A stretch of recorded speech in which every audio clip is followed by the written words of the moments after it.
Thousand Arms is a PS1 RPG released by Atlas and Red Entertainment. And spiritually, this game is pretty much a precursor to what we'd see the Persona series eventually become. Or more broadly speaking, Sakura Wars and Thousand Arms are the forefathers of Persona and more recently Metaphor ReFantazio's current gameplay structure. In terms of game design, all of these games share similar DNA. Let me explain why.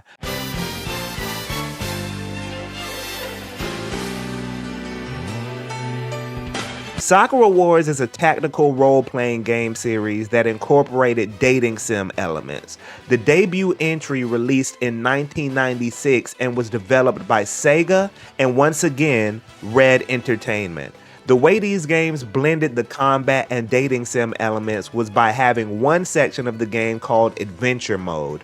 During Adventure Mode, you were able to go around town and build bonds with certain characters, and based on the bonds you built, it would contribute to your stats and skills in the battle section of the game. This gameplay structure should be starting to sound familiar to some of you by now, but more on that later. Before we move on though, let me make sure this is clear. Sakura Wars does not have a traditional RPG leveling system, and you don't earn experience points in battles. The only time you're modifying stats is in the adventure mode section when you're building bonds and character relationships. This is very important to note while tracing the lineage for this style of game. So with that said, let's circle back. A few years after the first Sakura Wars, Red Entertainment would later go on to develop Thousand Arms for the PS1 in 1999 and publish it alongside Atlas. Thousand Arms follows the story of Mice Triumph and his story as a blacksmith who gets caught up trying to save the world from an oppressive empire. Now, the gameplay for Thousand Arms takes an approach that's very similar to Sakura Wars, but adapts it to a more traditional RPG structure.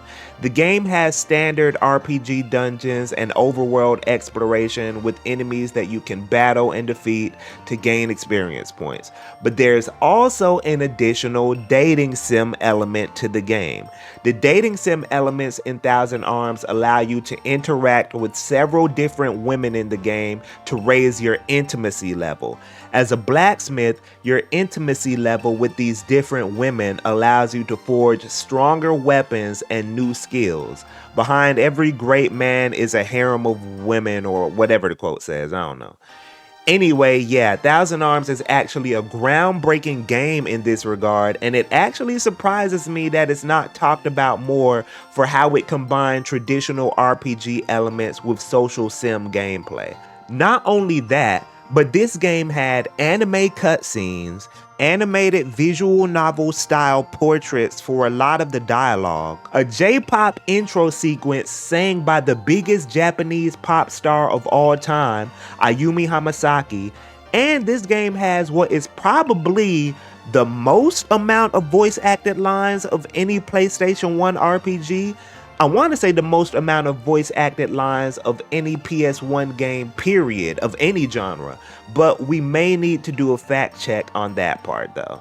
You haven't done anything to me. I have been worried about Wano though. But yeah, when you step back and look at everything Thousand Arms was doing, it is actually a landmark moment when it comes to RPGs, and it's actually a shame that it's so hard to find much information on how this game was developed. Now, the Persona series had already debuted while Thousand Arms was being developed, but it wasn't until Persona 3 released in 2006 that we started to see the spirit of Red Entertainment's games start to pop up in the Persona series. Now, it's very hard to say definitively if Persona 3, 4, and 5's structure directly pulled from Thousand Arms and Sakura Wars, but regardless, these games pioneered this structure years before Persona 3 did. The recent Persona games have two main sections. The school section where you build relationships relationships and social links that can give you bonuses for battles, and the dungeon crawling section where you explore areas, fight enemies, and level up your party. This structure is very similar to what you see in the Sakura Wars series with its adventure mode section and its battle section. It also echoes Thousand Arms in the way that it combines social sim elements with traditional RPG elements like a numerical leveling system and traditional dungeons. Metaphor ReFantazio's expanded RPG structure makes these similarities even more apparent. The battle system in Metaphor even has a mechanic where you can move party members to the front or to the back. The battle system in Thousand Arms has a similar mechanic where characters in the front do the attacking, but characters in the back do more supporting roles. But this also could just be more coincidence than direct influence. It's still interesting to note though, especially considering that Sakura Wars takes a similar approach in terms of positioning with its tactical battle system. And on that note, one more fascinating thing about the shared lineage for all these games is the connection between Sega, Atlas, and Red Entertainment, and whether these companies have been in somewhat of an unspoken love triangle when it comes to building on the social sim RPG style of game, especially considering the fact that Sega would later go on to acquire Atlas. It actually had me wondering how many of these titles have shared developers, how much of this lineage was silent influence, and how much of it was just cosmic coincidence. And I did manage to find some things, a few things. The connection between Sakura Wars and Thousand Arms is pretty cut and dry. The creator of Sakura Wars, OG Hiroi, is a producer on Thousand Arms. The game has several Red Entertainment staff members as well. The influence there is pretty direct.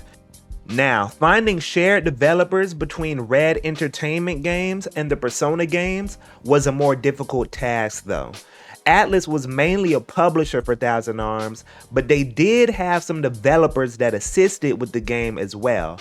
However, none of the developers that I saw listed for Thousand Arms worked on any Social Link era Persona games. As for Sakura Wars, I was able to find that the chief programmer for Persona 3, Hirokazu Toyama, started out as a programmer on Sakura Wars 2, but that's as far as I could get.